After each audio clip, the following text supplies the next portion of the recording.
Along the rocky shore of a now frozen Yukon River, a man's home for 18 years now. Good morning. Hey, how you doing today? Good, how you doing? They call him Caveman Bill, and here's why.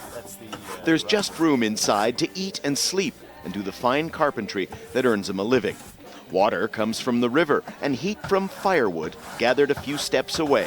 Spartan, yes, but it's a way of life he cherishes.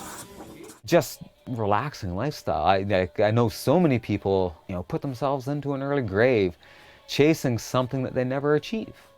And, they do it in such a manner that they never will achieve it, And it's like, it's not for me. I actually had to use 117 bales. 117 bales of... Singer Cud Eastmore drove to Dawson City last year in his utility van. Now he's living in it. Bales of straw covered with plastic and snow keep winter at bay.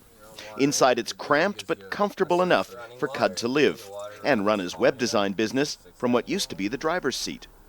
I just kept stacking and stacking and stacking until I got to the top.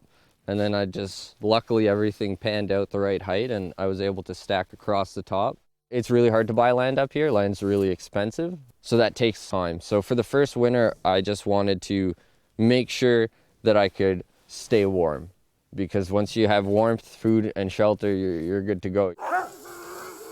For Gabby Skaga, it's all about her dogs. Dawson City doesn't allow more than 2 dogs as pets.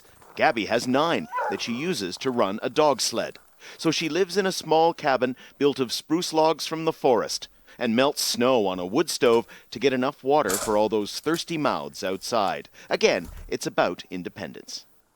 Sometimes in a bigger city, everything's taken care of for you and you get a little lost. And it's kind of neat to know that if you want some heat, it's you that makes the heat. So it gives you a sense of confidence and accomplishment because you're doing things for yourself and you're self-sufficient. And I kind of like that feeling.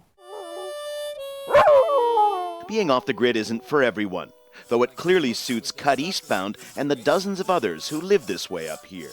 Next winter, Cud and his beloved dog Fret plan to move to a log cabin further out in the forest, in search of a sense of freedom that's growing harder and harder to find in a world more urban and crowded than ever. Daniel Lack, Al Jazeera, Dawson City.